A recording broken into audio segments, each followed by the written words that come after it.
Después vamos a tener media hora de preguntas que queremos hacer. Yo traje tres ponencias, pero la idea es que comprendan bien el tema que vamos a tratar. Para cambiar, vamos a hablar del agua, pero vamos a hacerlo en relación, yo pensaba, de ustedes que están en el tema de la agricultura, con relación a la ocupación urbana, o sea, con relación a la ocupación del territorio de una cuenca hidrográfica. Una cuenca es como cuando me acaba un cuenco, es un receptor de agua, ¿no? Es un receptor de agua. Y en esta aventura de la especie humana de intervenir en el territorio, pues se encuentran con una cantidad de problemas muy grandes. Cada vez que uno ocupa el territorio de una cuenca, afecta el ciclo hidrológico natural. O sea, las cuencas son los receptores terrestres del agua que se precipita en forma de nieve o que se acumula en forma de hielo, etcétera, en las partes altas, y escurre hacia un río, y este río, pues, a su vez, desemboca en otro río, en un lago o en el mar. Entonces, dentro de los temas que nos preocupan por la ocupación y la expansión y la concentración urbana, tenemos el tema de seguridad hídrica, el tema de los riesgos, la expansión urbana descontrolada muchas veces, la carencia de una ordenación de la ocupación del territorio, el problema de drenaje urbano, otros temas que vamos a ver, cuencas municipales y algunos temas que vamos a ir tocando. Una cuenca, acá tenemos ustedes una cuenca, este sería el límite de separación de las aguas.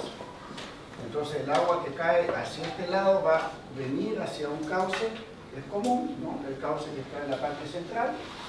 Es una cuenca muy pequeña, es una subcuenca de un río en el Ecuador, en el Pauta, en el que yo trabajé un buen tiempo. Y si cae y hacia el otro lado, va a escurrir hacia la otra cuenca. ¿Okay? Entonces, este es como nuestro territorio de base para la gestión del agua. Nosotros vamos a partir mucho más arriba, cuencas como esta es la cuenca una fuente del río Santa en el Perú, esto sería lo que llaman la Cordillera Blanca, y desde la parte más alta, desde los glaciares hasta los lagos, en este caso son lagos que se conforman por la deshielo, hasta la parte baja, todo eso conforma una unidad. Acá en Chile es lo mismo, o sea, los glaciares que tenemos en Chile también desembocan en lagos, lo que pasa es que va cambiando la topografía. En estas partes muy altas no hay prácticamente gran población, por lo tanto no se toca mucho. Sin embargo, los glaciares sí son afectados hoy en día por el calentamiento que hay, el cambio climático, el calentamiento global. Hay otras cuencas, por ejemplo, esta es una cuenca en Tarija, en Bolivia, y es interesante porque aquí trae un concepto que en Chile no se usa, es cuenca municipal. Este es una cuenca cuyo principal fin es abastecer de agua a la ciudad. Entonces la ciudad de Tarija, por ejemplo, está acá, y estas cuencas captan agua que a su vez sirve de abastecimiento de agua potable y saneamiento. En Estados Unidos, por ejemplo, lo llaman cuencas municipales, es cuencas cuya dedicación más importante es obtener agua de buena calidad para la población. Y por lo tanto tiene reglas de uso, no se puede usar pesticidas, químicos, no se puede tener una industria contaminante. Yo estudié en Colorado State, en Estados Unidos, hice mi tesis de maestría justamente en una cuenca municipal. La cuenca no se podía usar, no se podía bañar uno, ni usar jabón en el río, nada. Se podía hacer, por ejemplo, kayak, sí. Se podía cultivar, pero orgánico, no se podía usar ningún pesticida, nada. Entonces, la idea es de que el agua, cuando se capte para uso humano, tenga la mejor calidad. Entonces, mucha gente habla de manejo de cuencas. Tomen nota, manejo de cuencas es un concepto que vamos a ver que hay muchas acepciones. En realidad, en inglés lo llaman watershed management, pero en realidad cuando hablamos de manejo de cuencas, se interpreta como que tú tienes que manipular la cuenca. En realidad lo que más tienes que manejar son las intervenciones que se hacen en la cuenca. Porque la cuenca, si no fuera intervenida, fuera una cuenca donde no hay ninguna intervención de la especie humana, se maneja sola, está feliz, ¿no es cierto? O sea, si no hay intervención, se administra sola. Lo que entonces hay que administrar es la forma como intervenimos.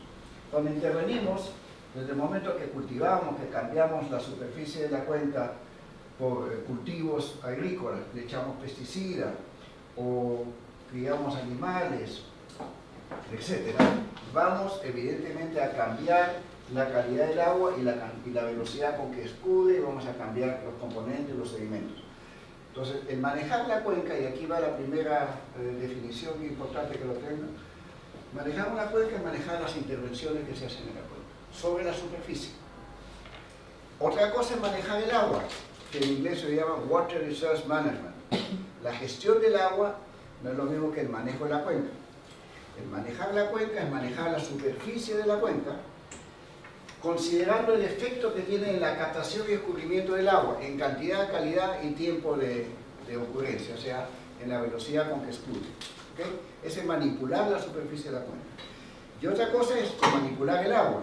¿Qué significa manipular el agua? Si acá yo construyo una represa, yo estoy alterando el flujo del agua. Ese es Water Resource Management, o sea, es manejo del agua. ¿Okay? Entonces ya vamos hablando de dos cosas que hace una cuenca. Una es manejar la cuenca, que en Chile lo hace la CONAF, pero muy poquito, porque la CONAF está muy limitada. Aquí no se hace, en Chile no hay programas de manejo de cuenca realmente fuertes, ¿no? Otra cosa es gestionar el agua. Otra cosa que está muy de moda es la gestión ambiental por cuencas, es decir, tomar la cuenca como base territorial para hacer gestión ambiental. En el Canadá, por ejemplo, en Quebec, en Ontario, la unidad de gestión del ambiente es la cuenca. ¿Por qué es eso? Porque a través del agua, de la calidad del agua, si viene llena de contaminantes o viene turbia, etc., tú puedes inferir si la cuenca está bien intervenida, si hay un buen manejo ambiental.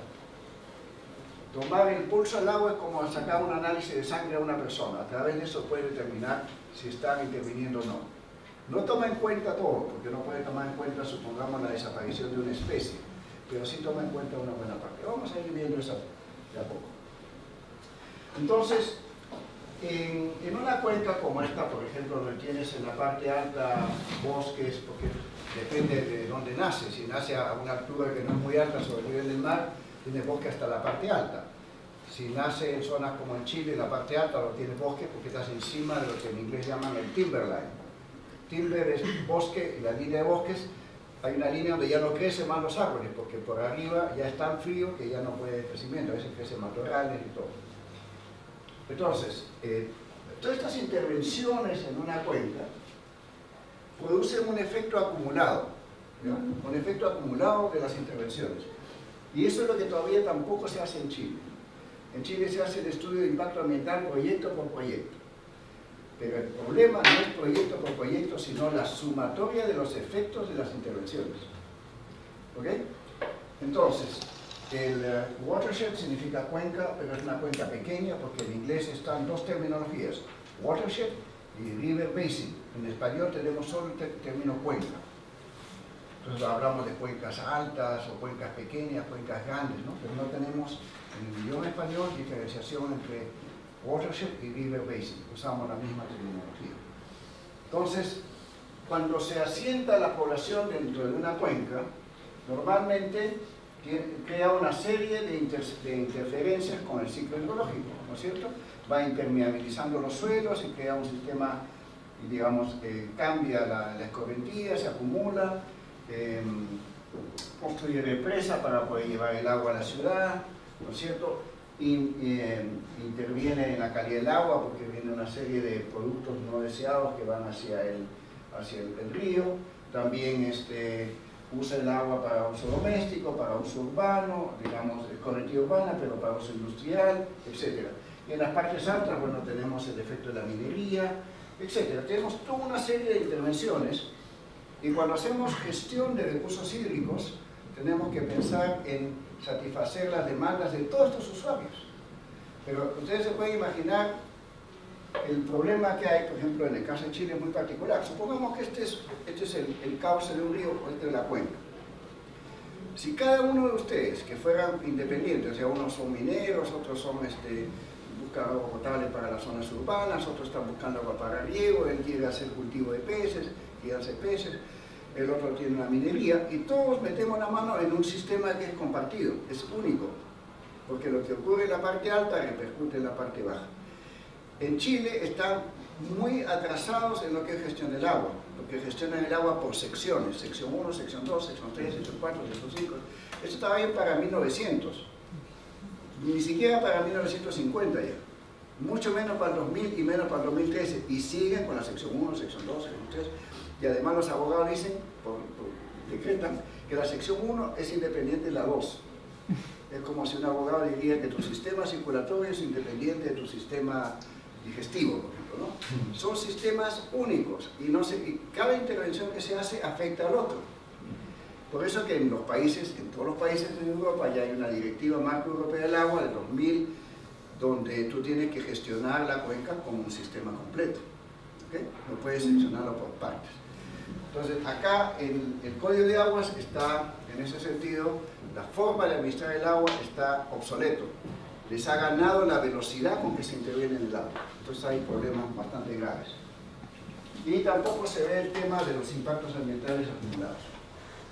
Entonces, las cuencas intervenidas, uno debe poder conocer los efectos e interacciones de todas las intervenciones. Y eso es complejo. Imagínate si tú asocias en la cuenca a un cuerpo humano, a una persona que, supongamos que alguien que lo llevan al hospital después de haber sido atropellado. Esa persona va a necesitar, de repente tiene huesos rotos, pero también puede tener un problema neurológico, ¿no es cierto? Puede tener problemas de todo tipo. La junta de médicos ve cómo lo va a intervenir para sacarlo de su problema, pero tiene que ponerse de acuerdo entre ellos. Porque si no, si hay 6 médicos y los 6 le ponen la anestesia al mismo tiempo, lo matan, ¿sí o no? La ventaja de los médicos es que cuando se equivocan entierran al muerto y ahí quedó la cosa. Pero nosotros no podemos hacerlo. Acá, cada uno interviene a su pinta y no se usa lo que son modelos especialmente para conocer las interacciones, cómo interactúan. Lo que más hay acá en Chile todavía es la distribución del agua, que es común. O sea, cuando hablan de junta de vigilancia, o sea, de regantes, lo que hacen es distribuir el agua que viene, o distribuir las aguas partes que vienen. Cuando sacan agua subterránea, todo el mundo saca lo que puede. Y el que tiene más plata es el pozo más hondo y deja el otro seco. Es una guerra, ¿no? Y el Código de Aguas de Chile está en ese plan. Está hecho para hacer una guerra entre los usuarios. Y la tienen en Petorca, en Copiapó, en todas partes, guerra por el agua, porque el que tiene más recursos es el que hace el pozo más profundo y se saca al vecino. Y superficialmente se distribuye el agua pésimo, porque cuando hay sequías, como pasó en el Aconcagua, la primera sección se queda con todo el agua cuando hay sequía y los segunda, tercera, cuarta no tienen agua. Entonces en Chile tienen seguridad jurídica del derecho al agua, pero no tienen agua. Ese es el gran problema, por ejemplo, de ESVAL. La empresa Agua Potable Valparaíso tiene 6% de riego con Aconcagua y en sequía le llega el 2%. O sea, a pesar de tener jurídicamente el agua, no tiene. Y otro problema que ha habido es que han entregado más derechos de agua que agua disponible. En el caso de Copiapó han entregado 7 veces más agua para extraer que agua existente. Entonces es sobredosis. Entonces vamos a ir por partes, como una introducción. Entonces nuestro territorio de gestión es la cuenca, con todo lo que tiene, desde los glaciares, las lagunas, los cauces, los humedales, todo eso hace parte, tanto agua superficial como subterránea. Tienen agua en forma de hielo, en forma de nieve, etc. Todo eso es parte del sistema. Uno de las charlas, Poliotro Martínez, yo fui director del Instituto Mexicano de Tecnología del Agua durante más de 12 años, es una persona muy calificada en México, y vino a dar una charla en una de las cumbres del agua de la Comisión Nacional de Recursos, Hídricos, de la CNN. Y habló sobre seguridad hídrica, que me parece un tema interesante que tomen como nota porque está vinculado a ustedes. El tema de seguridad hídrica es seguridad de abastecimiento de agua. Cuando hablamos de una población, lo más importante es tener seguridad de abastecimiento. Existe la falsa creencia en la población urbana, sobre todo cuanto más grande la población, de que hay garantía de que van a tener agua. Y se rasgan las vestiduras cuando, en este caso, aguas andinas, ¿no? por el motivo de que bajó muchos sedimentos en el río por un deslizamiento, entonces quedaron sin agua 24 horas, ¿no? Entonces todo el mundo ya quiere nacionalizar la empresa, que es la parte más fácil, como si nacionalizando las cosas se arreglaran. Donde está nacionalizada la quieren privatizar, cuando está privatizada la quieren nacionalizar, pero no sirve para nada, ni nacionalizar ni privatizar, más bien es un problema de buena gestión. Pero por otro lado, y da lo mismo sea privada o pública, tiene que ser una buena gestión en los dos casos. Y tampoco porque es nacionalizada va a haber más agua, ¿no es cierto? Y los problemas de desabastecimiento de agua poblacional ocurren en todas partes del mundo. ¿Y por qué? Porque simplemente no hay garantía, 100%, de que vamos a tener agua, simplemente porque se contamina, porque hay accidentes, porque se colapsa un canal, porque se malogra la planta, por mil motivos. El 100% de seguridad no existe. Pero se habla de seguridad hídrica como siendo seguridad de abastecimiento. ¿Cuáles son los problemas que uno enfrenta?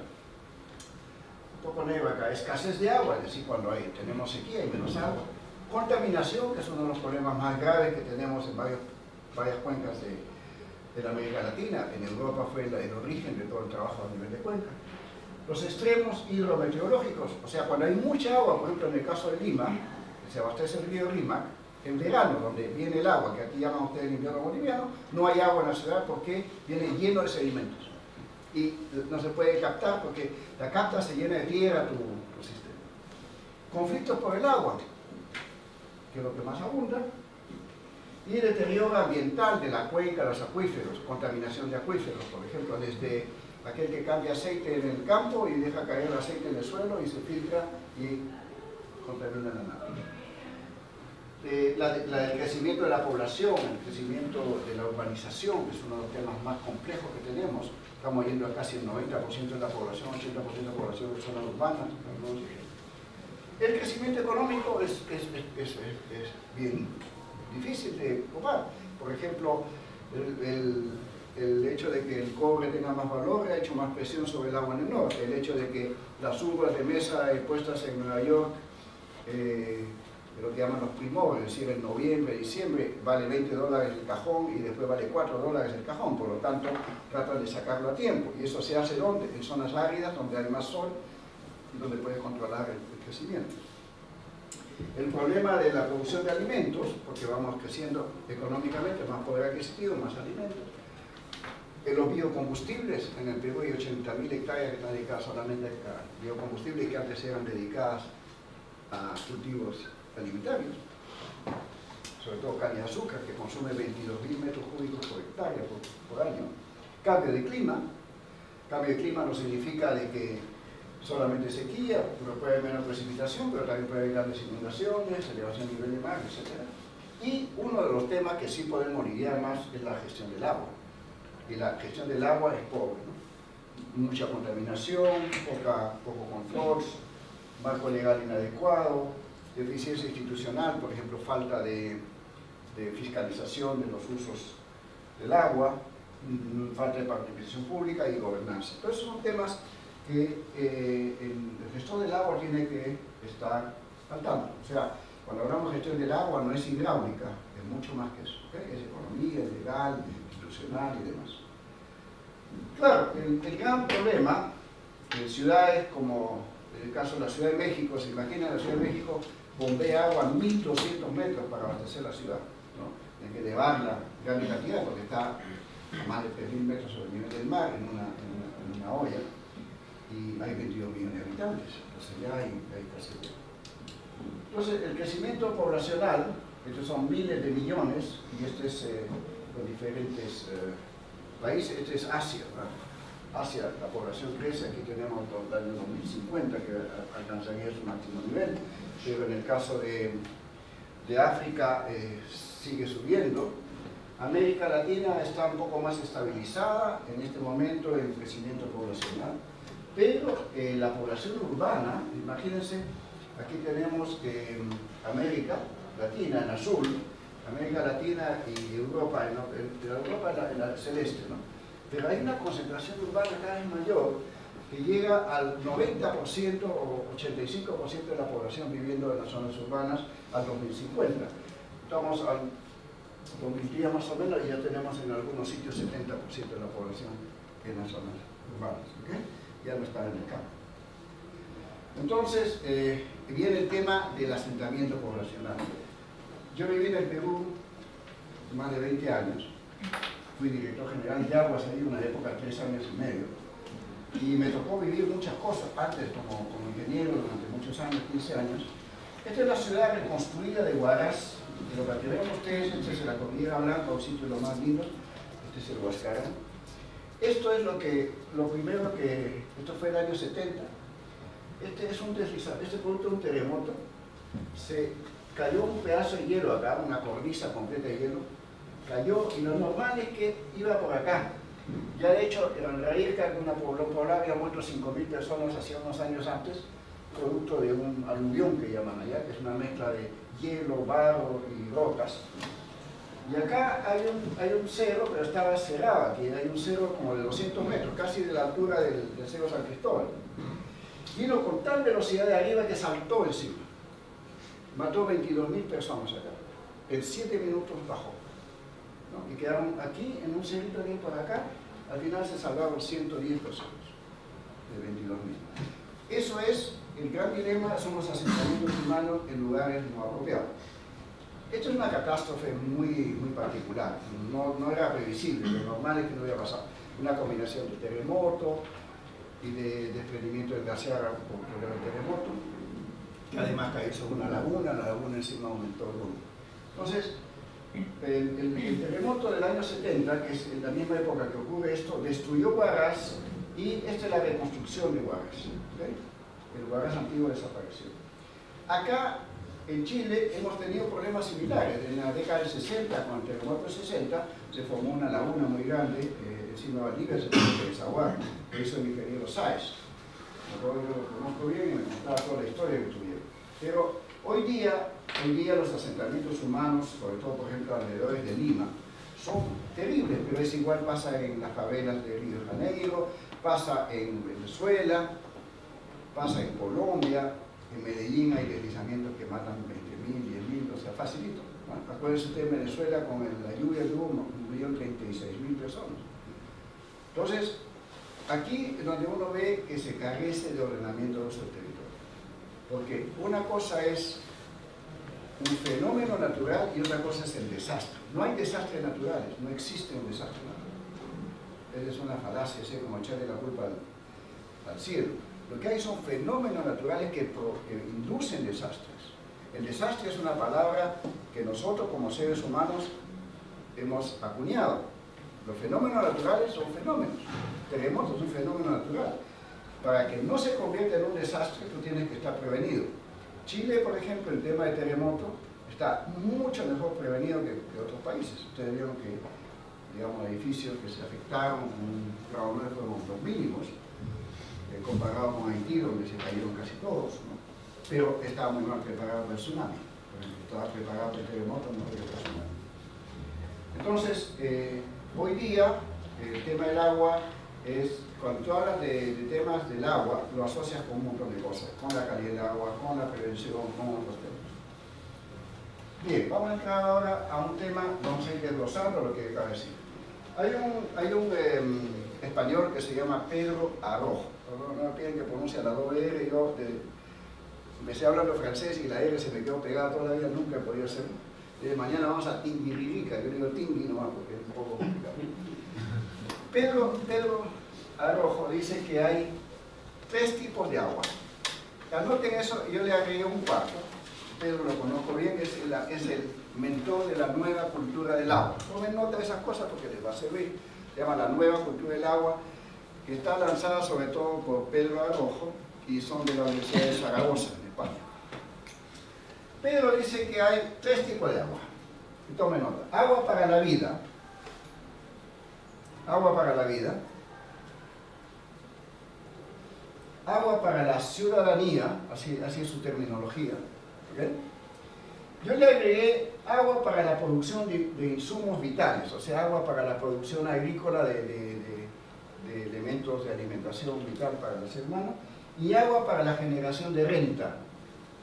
Agua para la generación de renta. Entonces salen 4, ¿ok? La de Pedro son 3, yo le agregué 1. ¿Qué es agua para la vida?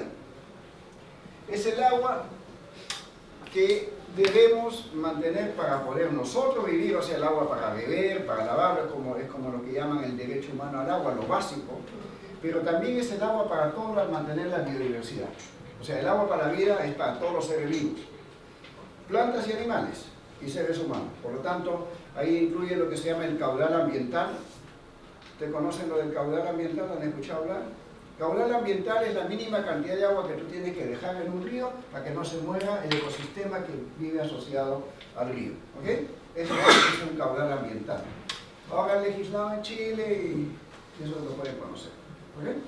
Entonces, agua para la vida es lo que es caudal ambiental, es mantener un mínimo de agua capaz de sostener la vida, los ecosistemas y las necesidades básicas del ser humano. Agua para la ciudadanía es el agua que recibiríamos a domicilio, ¿ok? O sea, el agua que de alguna manera nos sirve para tener una calidad de vida mejor. O sea, no tener que buscarla con un balde al río, ¿ok? Y para Pedro es básicamente inclusive un pilón de agua en cada manzana, en cada cuadra, que por lo menos alguien puede salir a buscar el agua a una distancia razonable, no puedes hacerse 10 kilómetros para buscar el agua como en Somalia o... Agua para insumos vitales, yo le puse eso, es para mí, para la agricultura básica, ¿no? Para tener alimentos que podamos cultivar. Y agua para la generación de renta es agua que te genera rentas, es decir, el agua que se usa en la producción minera, el agua que se usa para cultivo de exportación, toda esa agua que te genera plata. Cuando dicen que en el norte hay estrés hídrico, en realidad lo que hay es un estrés económico, porque tú dices, no hay agua en el norte. En realidad, agua para la población que hay en el norte es suficiente. Lo que pasa es que el 80-90% del agua en el norte se dedica a la producción minera y a la producción de cultivo de exportación. Y el agua que se va con cada tomate que se exporta o con cada tonelada de cobre es agua virtual, ¿no? Para los que no han conocido esa terminología, el agua virtual es el agua contenida en el producto que tú exportas, el agua que usaste para producirlo, no el agua que hay en el tomate en ese momento, sino todo el agua que usaste para que ese tomate se pusiera en marcha. ¿Okay? Entonces hay países que no usan mucho su agua si son capaces de importarla, porque cuando tú importas bienes, nosotros también importamos agua en Chile. Cada vez que importamos un auto, no estamos usando agua para producir ese vehículo. Estamos usando agua para producir toda la tecnología que traemos, computadores y todo eso. Claro, no consumen tanta agua como producir árboles, por ejemplo, o producir plantas. ¿Okay? Pues ahí es importante que distingan ese tema, porque a veces hablan de que hay una crisis del agua. En realidad no hay crisis del agua, hay crisis por el agua. El agua no tiene crisis, el agua no sufre crisis, no va al psicólogo. ¿Okay? Ok, ahora todo el mundo se rasga la vestidura, el cambio climático que nos va a afectar y todo, y en el mundo hay millones de personas que el cambio climático no les va a cambiar lo mal que ya están, o sea, más mal no pueden estar, o sea, el cambio climático ya lo reventaría, ¿no es cierto? Porque si no tienes agua para la vida, estás muerto, o sea, no pueden decir vivimos sin agua, es mentira, si no estarían muertos, ¿sí o no? O sea, viven con agua. Lo que pasa es que viven con agua que es cara, que está contaminada, se mueren por el agua que está contaminada porque usan cilindros que es un desastre. Pero ese es el Perú, ese es Lima, esa es toda la costa. ¿Por qué está la costa del Perú así? Porque el centralismo que hubo en el Perú, agregado al sendero luminoso, que era el terrorismo brutal, murieron 70.000 personas en la zona andina, hizo que la gente se escapara, igual como se están escapando en Siria, se escaparon de la parte alta del Perú, se iban a la costa. Entonces Lima, que tenía 5 millones, pasó a tener 10 millones, pero violentamente, antes venían de a poquito. En este caso, en el Perú tienden a invadir zonas como esta arriba, ponen ese terreno, deben tener un terreno, ponen un límite y después esperan que le lleve agua. Entonces, ahí está el problema. Yo era director general de agua y me decían, usted no está cumpliendo en llevar agua. Pero no es mago uno. O sea, el tema es que tú no puedes llevar agua a otras partes si no hay. Tienes que hacer un ordenamiento del uso del territorio, no poner gente en la mitad del desierto y después decir traigan agua, porque es casi imposible. Entonces, el tema es de que en muchos sitios no toman las previsiones del caso para enfrentar la posible crisis por el agua.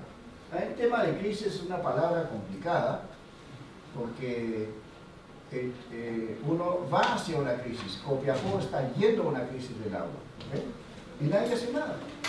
Están bailando la cubierta del Titanic, ¿no? O sea, siguen teniendo 22.000 metros cúbicos entregados para extraer, 22.000 metros cúbicos por segundo, y solo ingresan 4.000. Están sacando 8.000. ¿De dónde lo sacan? De la napa subterránea que va bajando a 12 metros al año en algunos sitios. Entonces va a haber una crisis. Y todo el mundo sigue como si nada, para esperar a que se solucione por el Espíritu Santo. ¿Ok? Entonces, muchos de nuestros problemas es que no tomamos las previsiones del caso, ¿no? Y guerra es sequía 5 años, desata guerra de todo, que ahora han puesto miles de millones de pesos en La Serena, etc. Entonces, ¿cuáles son los límites aceptables? ¿Quién fija el límite de explotación del agua? ¿Dónde vamos a llegar? Son preguntas que hay que hacerse. Otro tema es producto del abastecimiento de agua después de un terremoto, que es lo que pasó con Concepción. Ustedes saben, cuando hay un terremoto se rompe todo, se rompe todas las galerías, todos los ductos. Hoy día, con los ductos de PVC un poco son más flexibles, pero los antiguos son duros y se rompen, y ahí pierdes el agua. Y eso todavía no hemos, por ejemplo, un país sísmico como Chile, tiene una serie de zonas muy vulnerables a un terremoto, para el agua. ¿Se acuerdan ustedes hace poquito que se rompió una tubería en Valparaíso? Que causó un desastre porque subió el agua por la ladera y tumbó casas. Imagínense un terremoto que el agua esté pasando y se rompa en 20 sitios. Entonces, ese es un tema que, así como hemos hecho construcciones asísmicas, no hemos hecho sistemas de prevención en caso de rotura. ¿Cuánta de reserva tenemos? Aguas Andinas recién va a construir un sistema de mayor reserva de agua que el que tenía. Pero en el norte estamos mal. Tenemos casos como el caso de Chaitén, ¿no es cierto?, donde ya se han olvidado, pero ahí también ahí el río se colmató de sedimentos provenientes de la lava que salió de las cenizas, y el río se llevó y inundó la casa. Entonces, la pregunta es el siguiente. Un país como Chile tiene que de todas maneras tener claro su prevención de fenómenos extremos, y tiene que tomar medidas. Y en Chile estamos muy atrasados. El Código de Aguas ya tiene 33 años de vigencia, está obsoleto, hay que cambiar muchas cosas. Pero ¿por qué no cambian? Porque como han entregado agua en propiedad privada, perpetuidad sin pago alguno, hay poderes tan grandes sobre eso, tienen un terror de que le quiten un derecho de agua, porque valen millones. Un litro por segundo de agua vale $50.000 en Copiapó, $60.000. Podríamos hablar un poquito de eso. Entonces, cada vez, este es el tema, que hay una desfase, porque intervenimos cada vez más en las cuencas. Usted ve Santiago, va expandiéndose, Tiltín, hasta, y nuestra capacidad de gestión del agua quedaron en los suelos. Empezando, por ejemplo, de que pavimentamos todas las calles, no hacemos ni siquiera en los sitios de parque de automóviles permeables, ¿no? Lotes permeables de manera que haya filtración. Por ejemplo, este es Lima, en 1925, esta es la costa, este es el Pacífico acá, esta es la punta que se llama, que se mantiene así. Este es un abanico aluvial, acá está el río Lima. Este abanico aluvial se forma más acá porque aquí hay una isla, que es la isla San Lorenzo, que protege el oleaje, por lo tanto los sedimentos se llevan más allá. Se forma lo que se llama la punta. Aquí está el puerto del Callao, y esta es la ciudad. Y esto en la ciudad hoy día hay 11 millones de habitantes. La ocupación de esta zona, para que tengan una idea, esta es la zona que se llama Chorrillos y Aguadulce. ¿Por qué se llaman así? Porque acá hay un corte de más de 200 metros y a la mitad de la ladera salía agua, que formaba Chorrillos y Aguadulce. De hecho, uno se bañaba acá y después en el mar, y después te ibas debajo de uno de los Chorrillos. Cuando los chilenos entraban en Lima, entraban por Chorrillos, precisamente. Entraban por el sur, que venían del sur. De hecho, quemaron toda la zona, ¿no? Entonces, hoy día esto es Lima. Es impresionante cómo han podido desarrollarse, y Aquí está la torre de agua, como pueden ver, se ha llevado agua, aquí hay una, acá hay otra. Esos son los trabajos que hay que hacer. Ahora, tienen agua, pero allá las construcciones normalmente no son, o son de esteras, que están a la mitad del desierto, o son de ladrillo. Hay que construir mucho con ladrillo. Entonces, todas estas construcciones hay unos problemas de gestión del agua brutales. Pero en Chile hoy día hay expansión urbana, pero acá es interesante que las partes altas, las zonas son más caras. O sea, a medida que vas en la ladera van las casas más caras. Tú ves la dehesa hasta la cota 1000 metros, ¿no? Salvo el cerro este que hay en Barnechea, ¿no? El cerro 13, creo, 18, ¿no? Que han puesto casas más bien de costo menor. Y están ahí. Esto es importante que lo vean. Este es Lima, aquí está el corte, ¿no? Está al lado del mar y el agua salía acá. Yo cuando estaba a cargo de esto, que fue el año 77 al 80, mantuve la napa a 60 metros, con un sistema de gestión. Pero luego me fui yo y los modelos que tenía de hidrogeológico lo botaron al tacho, entró gente que no tenía idea de cómo hacía y se fueron abajo y se acabó la descarga. Aquí tiene un valle típico de la costa del Pacífico, que está al norte de Lima, es el Valle de Chancay, y tú ves cómo se ocupa el valle y se va expandiendo.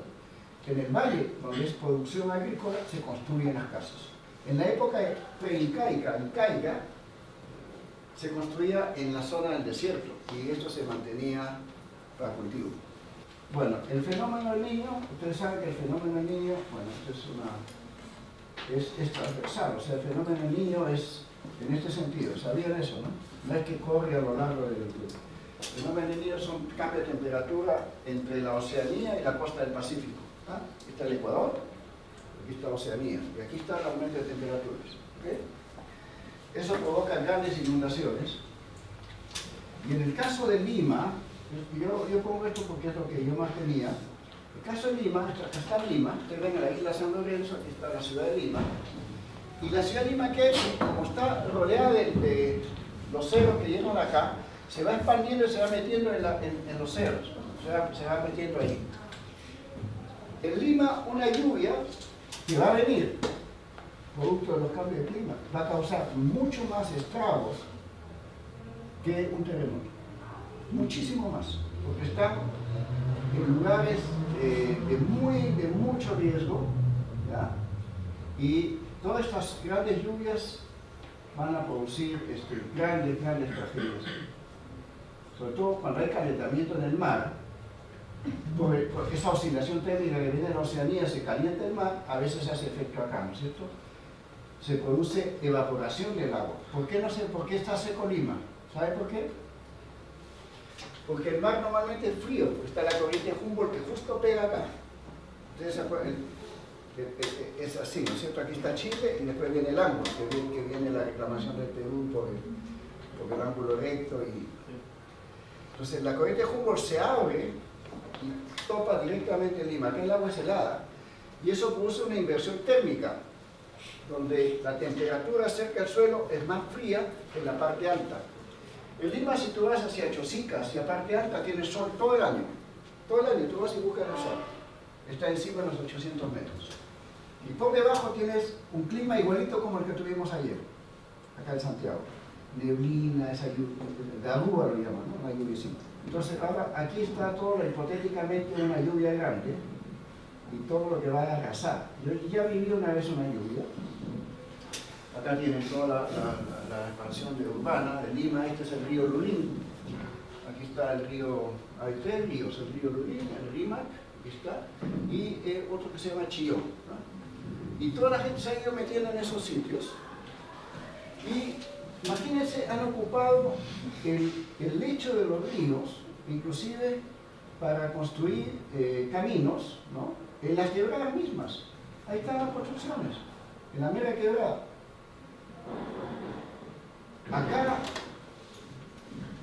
Acá esto está interesante para que lo vean, porque aquí no están exentos de eso, pero tiene una ventaja.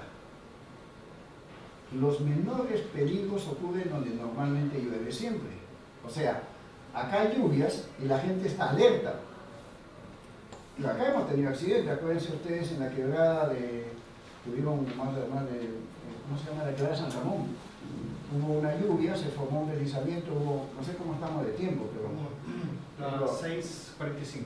Ya, bueno, ahí estamos, tenemos mucho para hablar, pero ahí se va ocupando, ¿no? Yo voy a avanzar, pero bueno, lo importante es que vayan aprendiendo. Miren ustedes dónde están construidos y viven en la neblina, o sea que el clima es atroz.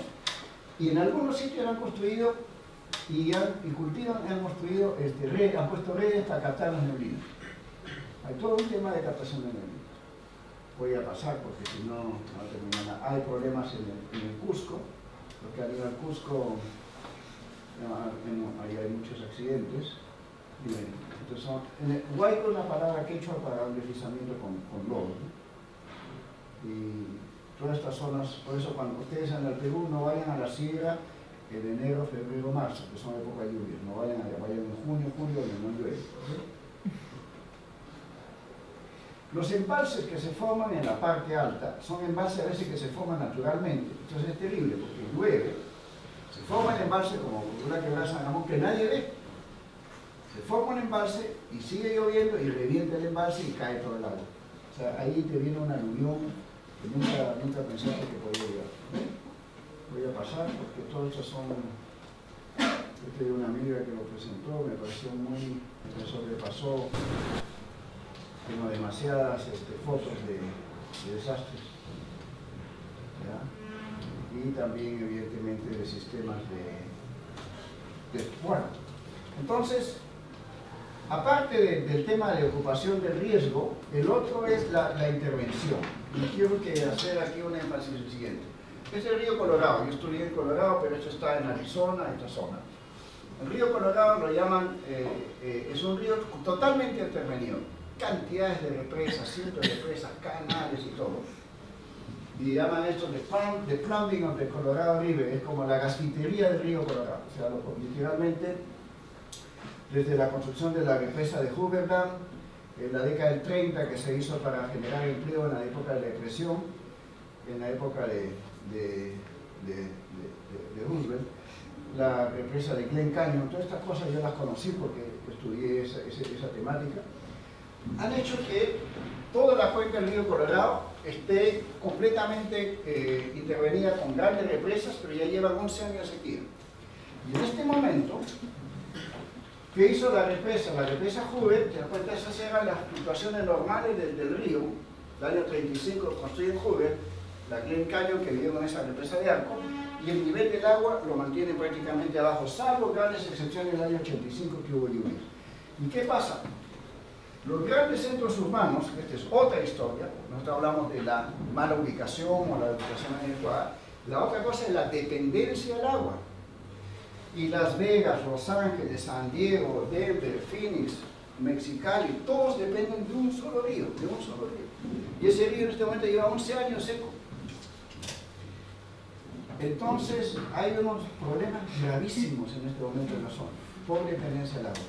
Aquí nosotros en la Fundación Chile hemos estudiado traer agua por el mar y esas cosas, pero cuanto más grandes son las obras para traer agua, más dependencia tienes y más vulnerabilidad tienes a un fenómeno natural, a una guerra también, porque puede cortar todo. O sea, suponte que Santiago, el norte, se abastece de una tubería que va hasta el norte, te la vuelan en 2 minutos, ¿te das cuenta? Y tú te quedas sin agua.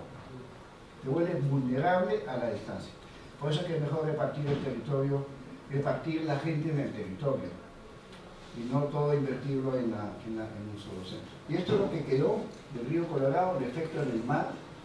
Es terrible. Antes llegaba a 60 kilómetros la influencia en el mar. Hoy día está así. Antes sacan pescado de este tamaño, antes sacan pescado de este tamaño. Es el efecto del aire. Entonces tenemos, en todas las ciudades tenemos eso. Buenos Aires hay un famoso río Riachuelo y tienen que hacer unos drenajes impresionantes por el crecimiento de la población. No va a tener mucho tiempo para todo eso. Las obras, digamos, que tienen que hacerse son cada vez más caras, y aún así, te vieron que La Plata se inundó y murieron 57 personas. Porque construyen en el lugar inapropiado o no se hacen las obras adecuadas. Sao Paulo, el famoso río Tieté, cuando tú ibas por la pista, el olor era tan fuerte que tú no podías respirar. Realmente te llegaba a desmayar del olor fuerte. Hoy día está una inversión millonaria para evitar la contaminación del río Tieté, pero es una cosa terrible. Y Sao Paulo, no sé si ustedes conocen la zona esta, pero está cerca del mar, pero el agua fluye hacia el otro lado. ¿Ya? O sea, este es un afluente del río de la Plata, desde Sao Paulo. Entonces, no tiene mucha agua, porque están como una parte alta. Está el río, ¿no? Los ríos van, está el río Tieté. Los ríos van no van hacia el mar, van hacia el otro lado. México, México está en un hueco, ¿eh? Es una cuenca endorreica. Y cuando llegaron los españoles, esto es lo que vieron, esto era lo que había en el año 1400 y tanto, y este es ahora, ¿no? México. Y México tiene una cosa que es impresionante, ¿no? Entonces, ¿cuál es el problema? Hay 85 municipios, en fin, y el balance hídrico es terrible, porque tienen que traer agua de otras cuencas. Son pulpo, la ciudad se chupa el agua a todo el mundo, ¿no? Tiene agua que se precipita por lluvia, explota agua subterránea que ha producido pues, el hundimiento de la iglesia, un montón de sitios se han hundido, ¿no? Y además bota 50 metros cúbicos de agua, ¿no? Y se forma un río. Para que tengan una idea, el canal de desagüe era tan pesado que en lugar de tener la pendiente así, como estaba saliendo del lago, se hundió así. O sea, quedó en contrapendiente. Pues, ¿sabe cuántos son 50 metros cúbicos? El peso, ¿no? Son 50 toneladas por cada metro cúbico. 50 metros cúbicos por segundo, el peso del canal, hundió el canal a la inversa, le dio pantalla y se quedó todo inundado. Han tenido que hacer unos drenes que son obras, pero impresionantes para poder evacuar el agua. Entonces, el tema, volviendo ahora acá, ¿cuáles son las debilidades? ¿No? Es la falta de información. Aquí, por ejemplo, nosotros tenemos casi todos los acuíferos en riesgo de sobreexplotación. Y los acuíferos de Chile son la garantía de sobrevivencia, la garantía de tener agua, ¿no? Entonces, todo lo que signifique recarga de acuíferos debe ser efectuado. Por ejemplo, el caso de Copiapó. El caso de Copiapó llega hasta seco, ¿no? El río no dejaron ni siquiera el caudal ambiental, ese era el río con el mínimo caudal, hoy día no tiene nada. Pura bolsa de basura, de plástico. Y todos los pozos se secan y todos los años se quejan. Y lo que es paradójico, que se queja el intendente, se queja el gobernador, se queja todo el mundo se ve la vestidura, pero no toman acción. Entonces, otra tarea para ustedes en temas de arquitectura, paisajismo y todo eso es la recuperación de los ríos. Hay un lema, es no le den la espalda al río. En Estados Unidos hay un libro muy bueno que se llama Stream Corridor Recovery, que es recuperación de tramos de río, ¿no? Para que la ciudad mire el río, no le dé la espalda, no es el basurero de la ciudad.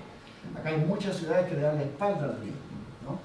Por lo menos el Mapocho está incorporado, lo hicieron mucho mejor cuando hicieron el parque forestal, pero tú ves en Vitacura, en teoría el barrio más elegante, un desastre. Han construido los restaurantes al borde del río, no miran al río, el borde del río mira hacia el medio.